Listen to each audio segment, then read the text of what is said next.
Breaking news. The president very active on his Truth Social this hour. Why this matters. The U.S. official said Trump is seriously considering joining the war and launching a U.S. strike. Are you open to negotiating with the Iranians right now, or do you want to wait?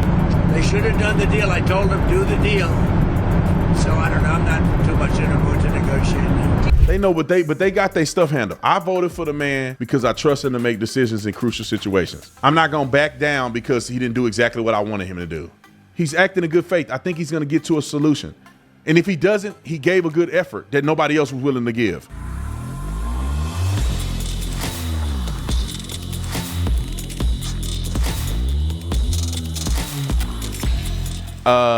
Let's go to Israel war update, and then we're going to go to Caitlin Clark, okay? So let's play clip 3, and then we'll go to clip 4. Roll the clip. And we are just getting this in and want to bring it to you. It is the president's latest Truth Social. We now have complete and total control of the skies over Iran. We have complete control. Iran had good sky trackers and other defensive equipment, and plenty of it, but it doesn't compare to American-made, conceived, and manufactured stuff, he says. Nobody does it better than the good old USA. From the president of the United States moments ago. All eyes are on him in the White House right now and what the next moves in the conflict will be as it's starting to escalate again and again in the Middle East. New video showing a series of Israeli airstrikes across western Iran. And perhaps that's exactly what President Trump was talking about, controlling that airspace. Those Israeli strikes have taken out dozens of missile launch sites and radars that are spread across the western region there. This is outnumbered. I'm Harris Faulkner here with my co-hosts Kayleigh McEnany and Emily Compagno. Also joining us today, Molly Hemingway, Fox News contributor, and Griff Jenkins, Fox News national correspondent. First, though, let's go to senior correspondent Mike Tobin, who is in Tel Aviv for the latest there. Mike, just reading that Truth Social from the president, talking about that control in the skies now over Iran and those particular areas that we've been watching. And what he's talking about is the fact that the Israeli fighter jets have been able to do what they want in Iranian airspace. They've been busy over western Iran today.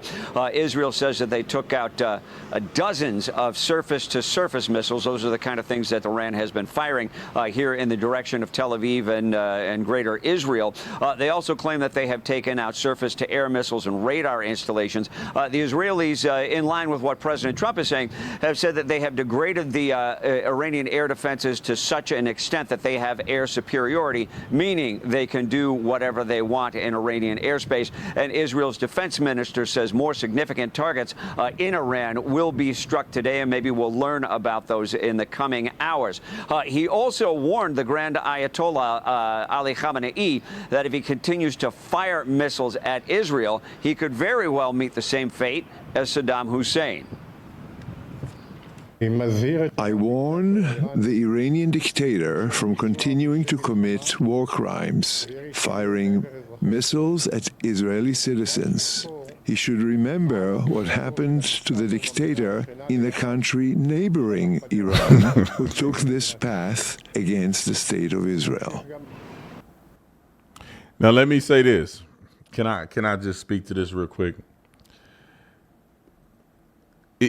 The people that criticize Israel, I'm okay with it. Please, I want to hear your critiques.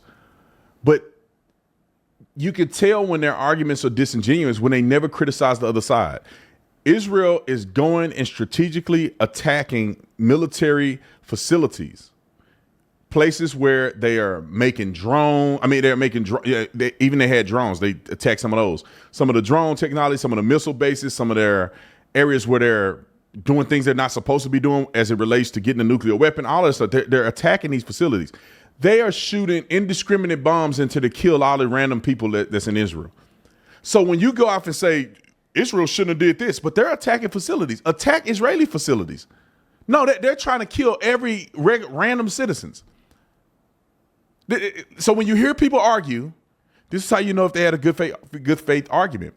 They're going to address the issues, what Iran is doing, what they have been doing, the things that they have said, the fact that other leaders, like in Saudi Arabia, all do not consider Iran to be a friend of theirs. They're not partners with these people are radicalized. you'll hear them talk about both. But if they are not acting in good faith, you only will hear them criticize Israel. Now, the most interesting part when it comes to Donald Trump and the Iranian conflict is that how is the media presenting this? I think that the media does such a disservice by not being honest and having fair journalism. But this is why we could just compare it right here. We don't have to waste time listening to these fools. We can see which side says what, and we can compare it to what the truth really is. If you go on the left, you can see what they're doing. They're mocking Trump. They're saying that they're questioning his leadership. They're questioning his constitutionality. They say he's deranged. I mean, you see all of these things that they're saying about Trump when he's really actually defending American interests.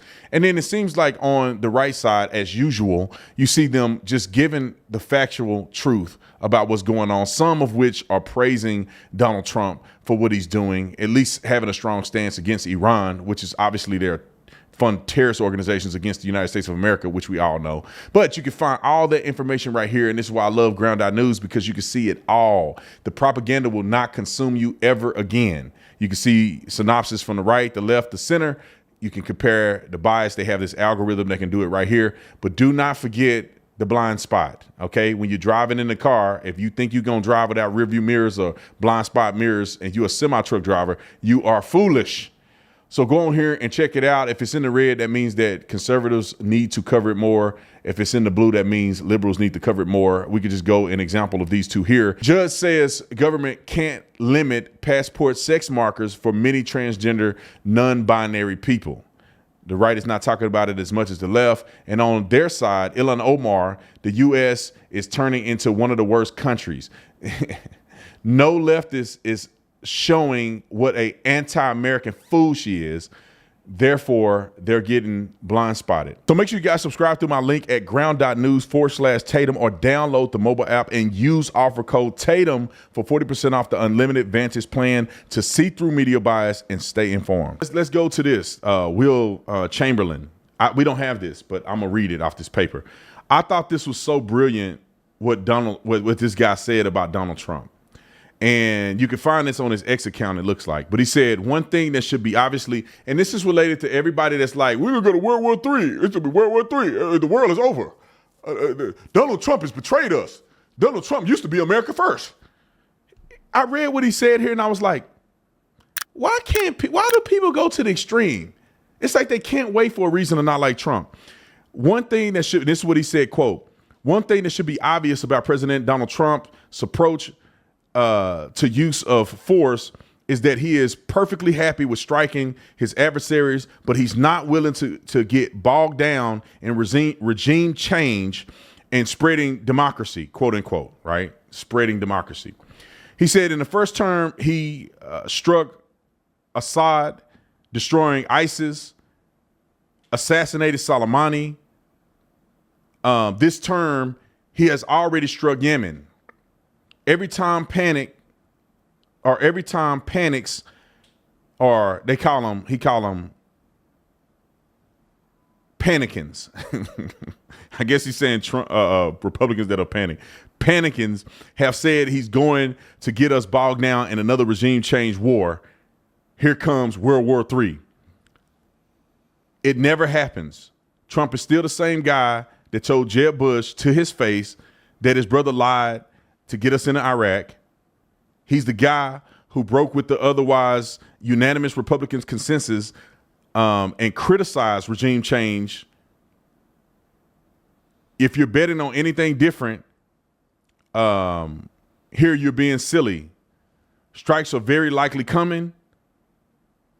I wouldn't want to be in Tehran right now, but the end result will not be a waste of American blood and treason or American blood and treasures.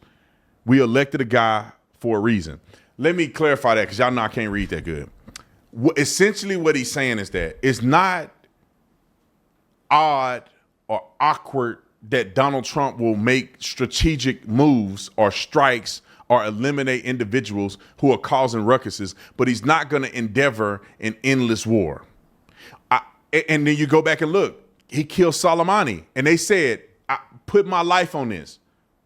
They said, we're going to get into World War III because he went and bombed the top people. I think the second in command in Iran. Way back then, Soleimani and them blew him up on the side of the road. I think he called him chopped beef or something.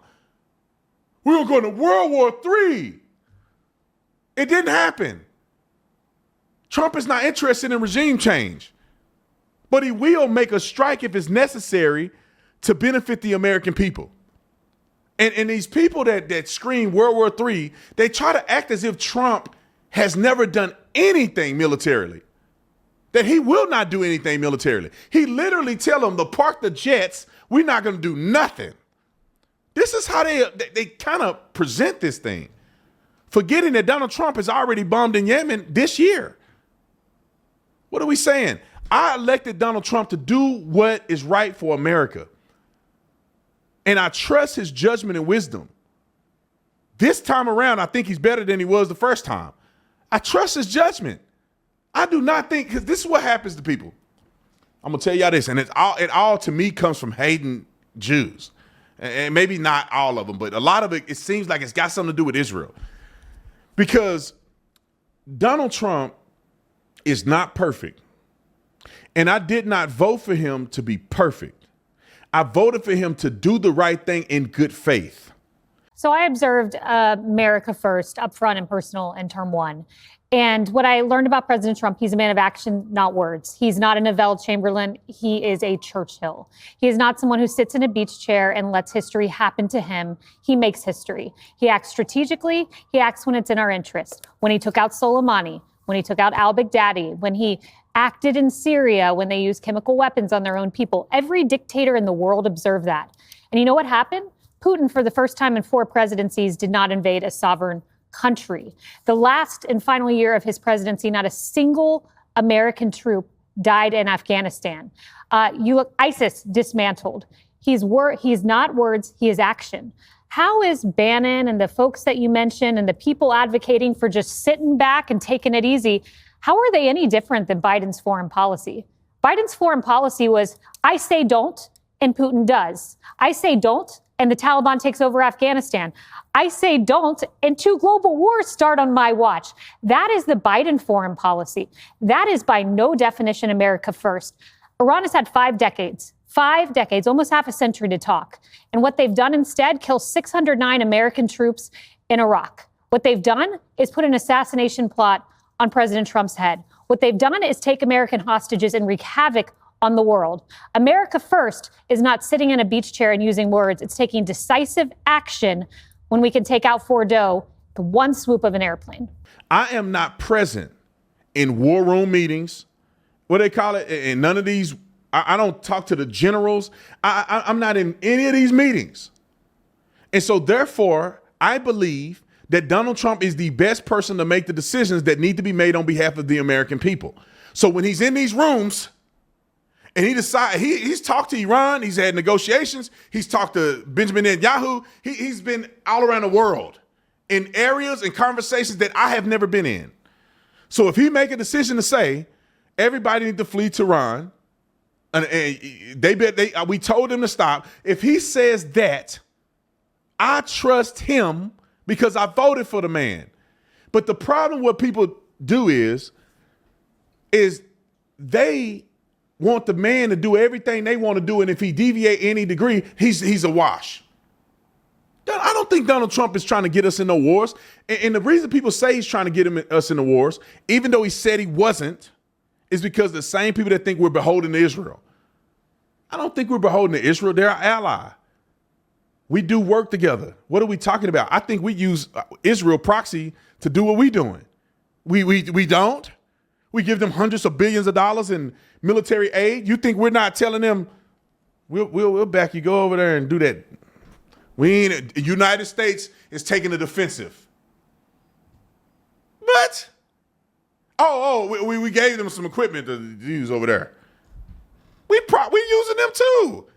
Just like Iran used Hezbollah, just like they use Hamas, they got their people they using too. And we use our people. Strategically, we work with Israel to control the region.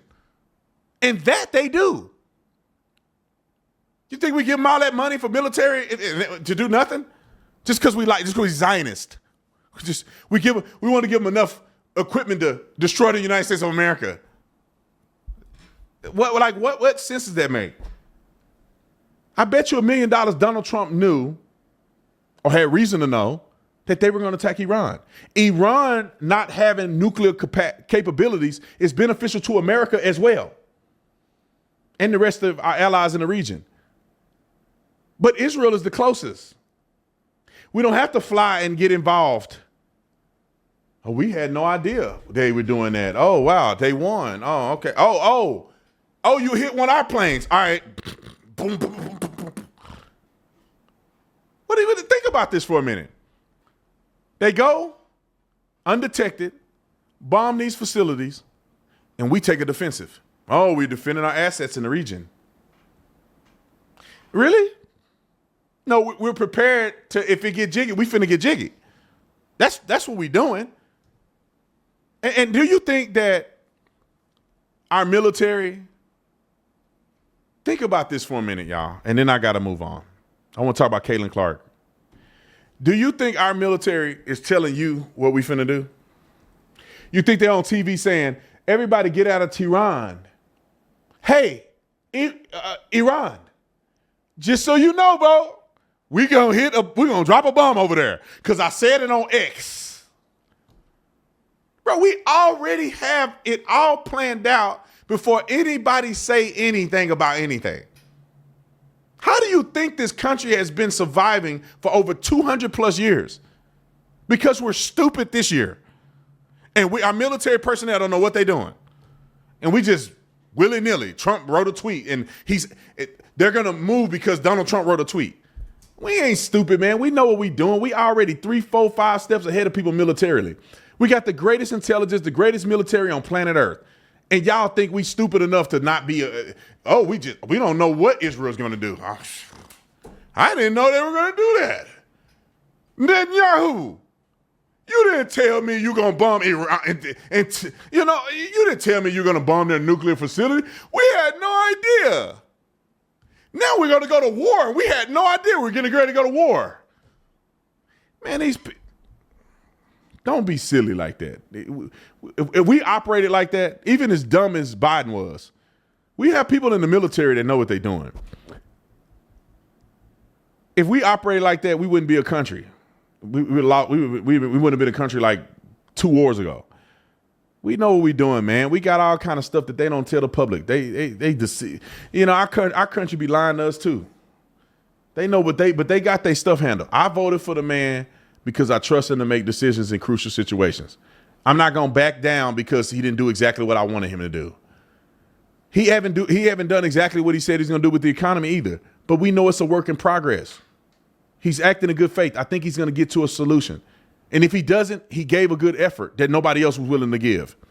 All right, let's go on to the activists, which is one of the funnest things that I've seen this year, is you cowardice nut jobs think that you're going to go over and y'all living freedom, in my opinion, is a problem to some people. Me, Trent, Nick, Josh, and there. We all enjoy freedom. We all take advantage of freedom in a good way. Some people are so stupid that they don't understand the freedoms in America because the freedoms in America don't exist anywhere else. And these nutty protests decide that they're going to go through Egypt to show solidarity with Palestine, which is a fake made up place that don't even exist. Palestine, free Palestine.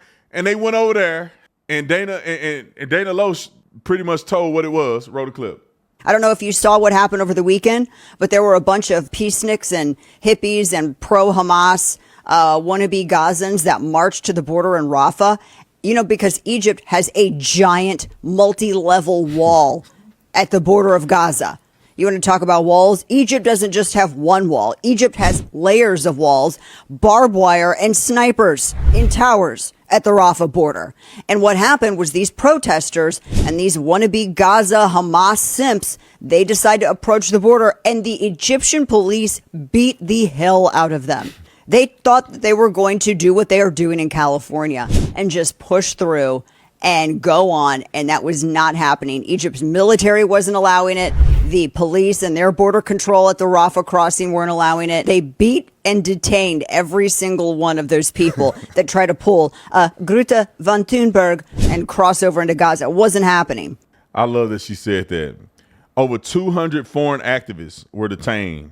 They came from Canada, France, Norway, Spain, U.S., U.K., other places in Europe and African countries. And they decide they're going to come through there to give humanitarian aid or protest the blockade that they claim that Gaza or Israel is doing, blocking food. These people are so stupid. And they decided that they're going to plan a 50-kilometer protest march from El Arish. I'm saying this wrong because I'm from America, okay? And I'm from Stop 6, okay? To Rafah crossing. The event was part of a broader movement involving international convoys with participants from 40 different countries, like I had mentioned. Many activists enter Egypt on tourist visas, but plan to join the protest like idiots. And many of them complained, I wrote this down, of being blindfolded, physically assaulted, held for hours or even days. And all 400 to 500 of them were deported. And y'all crying, we let 20 million people in our country, and y'all crying about deporting the criminals that's murdering people. Man, every single one of you weenies that went over there and did that got deported, just like you deserve. Stop playing. But you know what? I love this, though. Go to Gaza, like Thunberg, and get on a boat, on a yacht that somebody paid for. When what they did was they took him and dropped him off somewhere. They only got on the yacht for 30 minutes, went up there and got bludgeoned. Shipped them back and they claim they got kidnapped by Israeli occupancy or whatever they call it. And they put on they gave them food and water and put them on an airplane. I wish they would beat the out of these people. This is not what I want to happen.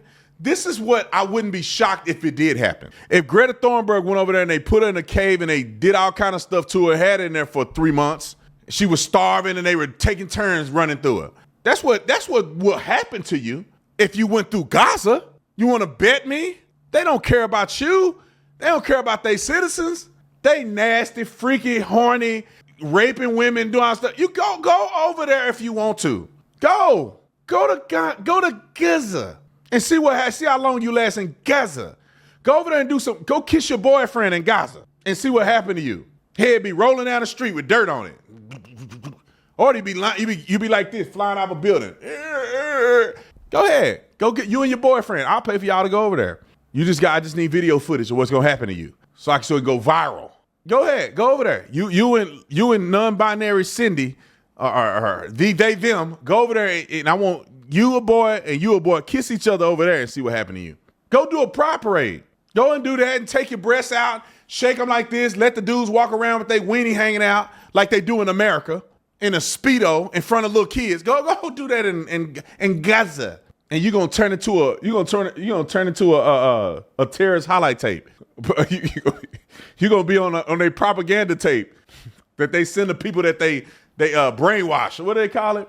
I won't say they compromise people. What do they do? Not indoctrinate. What do they do to people? I can't think of the name. Somebody in the chat can help me with this. They only indoctrinate people, but they radicalize. You know them little videos that they send people to radicalize and get them to join Islam? You're going to be on a highlight tape. They're going to be cutting your head off. That's what's going to happen to you. Getting people hyped on a hype tape. Quit being stupid all the time. I wish people would stop being stupid. You're an adult. You're grown. You got the internet. You got books. You can go to the library. You can go buy books on Amazon. Go read something. Quit being stupid all the time. And it's a plethora of information on the internet. Go to YouTube right now. Go look up videos. You don't have to believe everything you read, but you can at least get some information from somewhere. The Israelis are occupying. It's a open air prison. An open air prison? What are you talking about? The Palestinians don't have no rights in Israel. I was in Jerusalem. I was shocked to see all the Muslims doing the Buddha stuff and going on, putting their face on the ground. There's an alarm that goes off in Jerusalem where they go and pray 3 times or 4 times a day or whatever they're doing. Over the whole city. And they going, Allah Akbar, Allah Akbar. I say, I thought I was in Jerusalem where Jesus and them was at. What are they doing here? They everywhere. Then you go, the Temple Mount. They got a mosque. It's a mosque up there. I said, what am I looking at? And the Jews are down there crying on this wall. And they up on the top, daring a Jew to come up there. In Jerusalem, in the holy city of our Lord and Savior, Jesus Christ, and King David and them. You know how crazy that is? To me. Now, everybody else may think it's normal. Show me where they treating these Muslims. And these people working alongside. When we went to Tiberias, we went to the hotel up there, the Muslims were in there too. And when it was Shabbat, the Muslims were working and the Jews weren't at home. And then when the Muslims had that thing, the Muslims were out and the Jews were working. And the open air prisons occupied.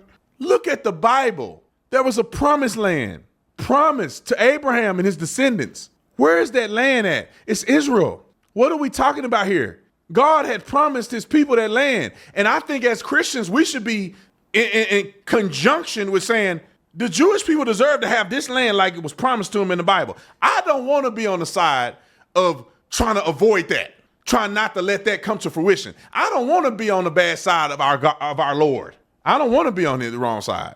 I want to be on the side where the prophetic in the Bible says this, and I'm finding myself on that side. Because you keep playing, God is going to uphold his promise whether you like it or not. God is going to make sure they are stable whether you like it or not. God is going to make sure they control that land as was promised to Abraham, whether you like it, whether you love it, whether you want some more of it. It don't matter. Keep playing. And you're going to be on the wrong side of what God had ordained already. I'm just throwing it out there. You could put it, I could show you some scriptures. They got it right here in the scripture. I put some scriptures. I had some scriptures playing for the live stream.